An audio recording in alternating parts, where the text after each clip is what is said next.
What is up, Insaners, and welcome to another video of the Fantasy Premier League 2022-23 season. In this one, guys, we're gonna talk about some last-minute tips covering some key dilemmas before the Game Week 14 deadline. So if you like the video today, guys, and if you find it useful, make sure that you hit the like button. You can also subscribe to the Insanely Football YouTube channel for more FPL content, and let's get into today's video.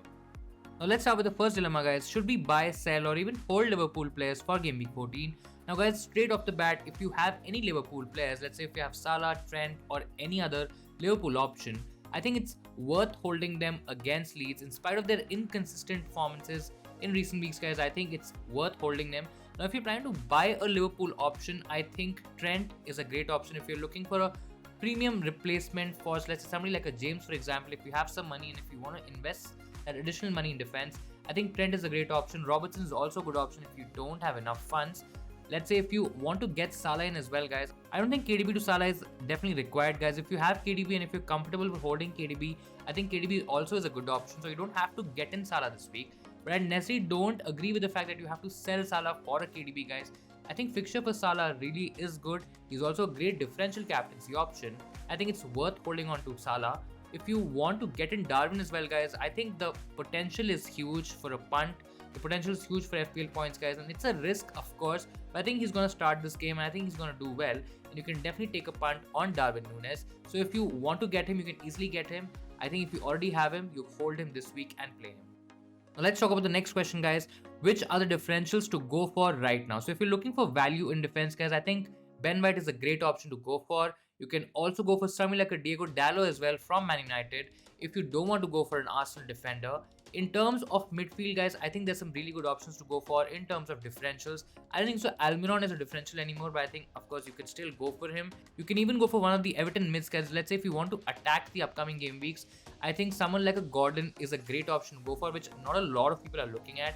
If you can afford to go a bit premium, I think Bruno Fernandes is also an option. In terms of your forwards, guys, I think Callum Wilson is a great option if you want a little safer option to kind of go for in terms of your forwards. Let's say if you want to take off a Mitrovic, which is of course not required, but if you want to do it, let's say if you want to get rid of a Solanke again, you can go for Callum Wilson, guys. In case if you're really punting out there, guys, I think Dominic Calvert-Lewin from Everton is also an option, a great differential to kind of go for, which not a lot of people are looking at. Let's come to the next question, guys, and very quickly, which are the best budget midfielders to go for game week 14 to 16. So if you're looking at a budget midfielder, I think Almiron stands out the highest, guys, the most. I think he's a great option to go for. He's in great form, decent fixtures, and I think if you're looking for a budget option, he's the one to go for. I still believe Martinelli is the pick to kind of have. And in case if you already have Martinelli, guys, I think Almiron is the one to go for. I think there's merit in keeping Wilfried Zaha as well. The fixtures are decent. I think he could do well. Bowen, again, the fixture's tough this week. He's not a budget mid anyways, but if you want to get rid of Bowen, of course you can do that. There's an alternate available in a Saka and a Foden, and if I had to kind of go towards one option, again, both of them are not budget picks, but in case if I want to pick one, I think I will prefer Foden over Saka at the moment. I think there's merit in holding Zaha.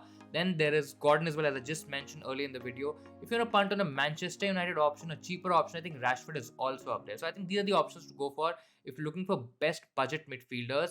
But yes, I mean, there is definitely worth in holding a Saka and holding a Foden. Bowen is a sell, and you can even hold Zaha for this week. Now, coming to the last question for this video, guys, what to do with Erling Haaland? Now, we got news, we got information about Haaland maybe struggling. That's why he was substituted in the Man City game in the Champions League. There was a lot of reasons. There were in fact 3 reasons for it: that he was tired, he had a fever, he also had a knock on his feet. But we also got information that Man City will assess, and of course, what else did we expect? Pep will assess in the next few hours and then kind of make a call.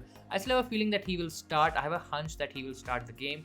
But I think there is enough merit, there's enough value in holding him this week. I don't necessarily believe in the switch to Kane and then get Haaland back, because once Haaland is fit, you will definitely want him in your team. I don't think so it's worth the transfer. So definitely hold him. Now in terms of captaincy, if you want to captain him, you can still captain him. I generally believe that he either will start the game or he's probably not going to feature at all. So if you get some information that he's not featuring in the squad at all, of course you can go towards the Salah, you can go towards the Kane. There are different options in Arsenal team as well that you can look at. But I think there is not a lot of loss in terms of captaining a Haaland and making your vice captain as a Salah, as a Kane, or somebody that you really want to probably captain, but you're probably too afraid of going against Haaland. So I think there's enough merit in keeping Haaland. I don't think so a switch is required. I think you should probably wait for more information closer to the deadline. So that'll be it from my side for this video, guys. This was short and sweet. I hope this was helpful. Some final tips to make you ready for Game Week 14 just before the deadline. Do hit the like button if you enjoyed the video today. Make sure that you subscribe to the Insanely Football channel for more FPL content, guys. Now we'll be back in a couple of hours for the deadline stream. So if you have any more questions, any more doubts, etc., make sure that you join us for the deadline stream. It's going to be a lot of fun. Do look out for some Haaland news as well. There might be some leaked lineups that we will reveal on the stream. So do join us for that. Thank you so much for watching. All the best for Game Week 14, and I'll see you Insaners next time.